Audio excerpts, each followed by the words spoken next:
Haryana, Jammu Kashmir, Jharkhand, bipole इन उत्तर प्रदेश, इसके बाद कुछ इस पर कॉन्क्रीट कह पाने की स्थिति बनेगी। लेकिन राजकिशोर जी, ये ट्रांसफॉर्मेशन की बात जो विनोद जी से मैं पूछ रही थी, ये सिर्फ नजरिया बदला है या फिर राहुल गांधी भी बदले हैं कि भाई पहले बड़ा हाई लेवल कोई कॉन्सेप्ट तो ले आए, लेकिन उस पर कोई कॉन्क्रीट ना रिसर्च है ना किसी तरह की कोई लाइन एंड लेंथ है। ये बदला है क्या राहुल गांधी में? और ये अगर बदला तो इसके पीछे किसकी सबसे बड़ी भूमिका?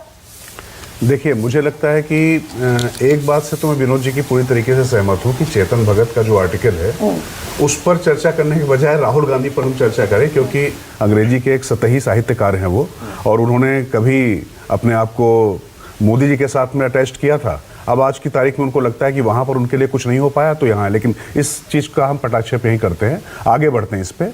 निश्चित तौर पे जो आपका प्रश्न है कि वाकई उनका व्यक्तित्व बदला है, निश्चित तौर पर बदला है, क्योंकि पहले एक जो रिलक्टेंस प्रिंस वाली जो एक इमेज थी उनके साथ में कि ये बंदा पहले सियासत करना चाहता है या नहीं करना चाहता, रिलेक्टेंट, तो ये जो बात कही जाती थी कि एक मतलब उदासीन राजकुमार, उस चीज को उन्होंने उतार कर फेंक दिया। पहली बात तो यह है कि एक बात जो मोदी विरोधी जितना यहां पर इलेक्टोरल है उसके बीच में एक बात उन्होंने पूरी तरीके से स्थापित करने की कोशिश की राहुल गांधी ने कि यह बंदा मोदी से डरता नहीं है।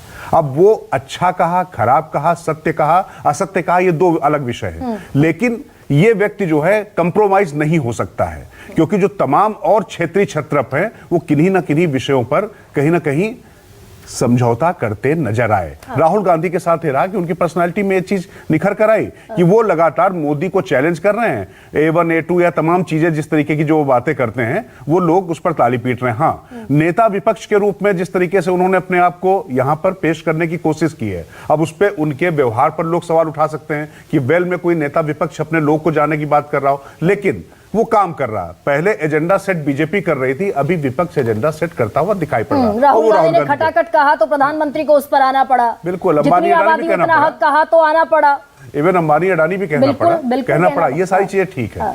मैं राहुल गांधी में, मुझे याद है कि जब दिल्ली का चुनाव अरविंद केजरीवाल जीते तो उस समय देश की सबसे पुरानी पार्टी के उपाध्यक्ष ने यह कहा कि हम आम आदमी पार्टी से सीखेंगे, केजरीवाल से सीखेंगे। तो उस समय मुझे याद है कि जनार्दन द्विवेदी वहां पर बैठते थे, तो उन्होंने कहा कि मतलब हमें किसी से कुछ सीखने की जरूरत नहीं है। ये बड़ा अजीब सा विरोधाभास होता था। तो एक राहुल गांधी वो थे, एक राहुल गांधी ये हैं कि जो अपना केजरीवाल करण वो कर चुके हैं, मतलब ठीक है, हिट एंड रन, वो लगातार वो मुद्दे उठा रहे हैं। वो कभी शंकर जी की तस्वीर लेकर आ जाएंगे जिसका उल्लेख इन्होंने भी किया, सब कुछ किया, लेकिन वो कोई उनके पास मॉडल क्या है इसकी कोई बात नहीं। लेकिन निश्चित तौर पर ये जो बात है कि नरेंद्र मोदी के पास अपना एक मॉडल था, और जो बात 2002 की हिंदुत्व की कही जा रही है कि उसमें बदलाव नहीं था, बल्कि मेरा मानना है कि हिंदुत्व का जो एक चेहरा नरेंद्र मोदी का था उस पर उन्होंने अपने विकास की और जो क्या कहें उसका प्रचार की एक अलग नींव लिखी, उसको आगे उन्होंने एक्सटेंशन दिया, विस्तार दिया, इस तरीके से वो बढ़ते चले गए। एक चीज ध्यान रखनी पड़ेगी कि नरेंद्र मोदी लगातार काम करते चले जा रहे हैं, आलोचना हो या उसकी तारीफ हो, लेकिन वो व्यक्ति रुक नहीं रहा है, वो आगे बढ़ता जाता है, अपना काम करता चला जाता है। ये बात अब राहुल गांधी उनसे लड़ने के लिए उसी तरीके का 24 घंटे का राजनीतिज्ञ चाहिए था। मुझे लगता है कि इस मोर्चे पर राहुल गांधी ने फिलहाल अपने आप को यहां पर स्थापित कर लिया है कि हाँ, अब मैं आ गया हूं, अब मैं यहां पर इसलिए नहीं आया हूं कि मैं इलेक्शन टूरिज्म करूंगा। हाँ, लेकिन ये भी क्या राजकिशोर जी, ये क्या हम अति उत्साह में, और जिस प्रीमेच्योर शब्द का मैं बार बार इस्तेमाल कर रही हूँ, ये अति उत्साह में कुछ हो रहा है क्या? क्योंकि बतौर लीडर ऑफ ऑपोजिशन एक जो क्लेम है, दावा है, वो बनता है प्राइम मिनिस्टीरियल फेस के तौर पर, लेकिन राहुल गांधी ने एक गवर्नेंस के तौर पर, एक्सपीरियंस के तौर पर अभी देश के सामने कोई मॉडल रखा नहीं। प्रधानमंत्री के पास तो गुजरात मॉडल था, गुड गवर्नेंस था, एक्सपीरियंस था, 12 बरस मुख्यमंत्री रहे जी। ऐसा कोई गवर्नेंस का मॉडल अभी दिखाया नहीं राहुल गांधी ने। तेलंगाना, हिमाचल प्रदेश, कर्नाटक में सरकारें हैं। जी बिल्कुल, ये बात सही है। मैंने जो कहा ना कि एक बार विपक्ष में रहकर 10 साल की सरकार हो चुकी है, तमाम उम्मीदें होती हैं, तमाम अपेक्षाएं जनता की होती हैं, उसमें आपके अपने लोग भी नाराज होते हैं और तमाम समीकरण ऐसे होते हैं। क्योंकि अगर आप देखें इस सरकार की जो सबसे बड़ी प्रॉब्लम क्या हो गई, मोदी आए थे नई उम्मीदें नए परिवर्तन के साथ में, अभी वहां पर यथास्थितिवाद हो गया है। अगर आप देखें उनके पुराने अधिकारी या जो पुराने उनके नेता जो हैं वो वही रिपीट करते चले जा रहे हैं, कुछ नयापन नहीं है।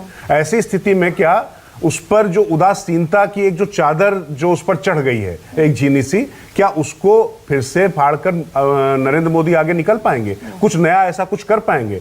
लेकिन राहुल गांधी के लिए अभी ये बड़ी चुनौती है, क्योंकि देखिए एनार्किस्ट हो जाना कई बार बड़ा आसान हो जाता। मैं एनार्किस्ट राहुल गांधी को नहीं कह रहा हूं, मतलब कहने का आशय है कि लगातार आप हंगामा मचाते रहो, कुछ भी बोलना आसान होता है निश्चित तौर पे। और यहाँ पर ऐसे तमाम विपक्ष के नेता रहे, सुषमा स्वराज विपक्ष की नेता रही हैं, उनको भी प्राइम मिनिस्टर प्रोजेक्ट नहीं किया गया। तो ऐसा जरूरी नहीं कि जो पहले तो विपक्ष में ये देखना पड़ेगा कि कोई राजी है, क्योंकि अभी तो बात यह है कि नरेंद्र मोदी को घेरना है, क्योंकि बहुत सी दिक्कतें तमाम क्षेत्रीय छत्रपों को ईडी, सीबीआई और इनकम टैक्स से हैं। तो सब लोग मिलकर एक साथ उन पर हल्ला बोल रहे हैं। लेकिन वास्तव में क्या राहुल गांधी के समर्थन में पूरा विपक्ष या इंडिया जो गठबंधन है वो खड़ा हो पाएगा? ये बड़ा प्रश्न है। हाँ। पहले उनको अपने इंडिया गठबंधन के लोगों का भरोसा जीतना ये जो लीडर ऑफ ऑपोजिशन अभी कांग्रेस के लिए है, ये पूरे इंडिया ब्लॉक के लिए भी खुद को साबित करना होगा। और ममता बनर्जी तो जो उनका एक ताव और तेवर है, no he is leader of opposition of the India block.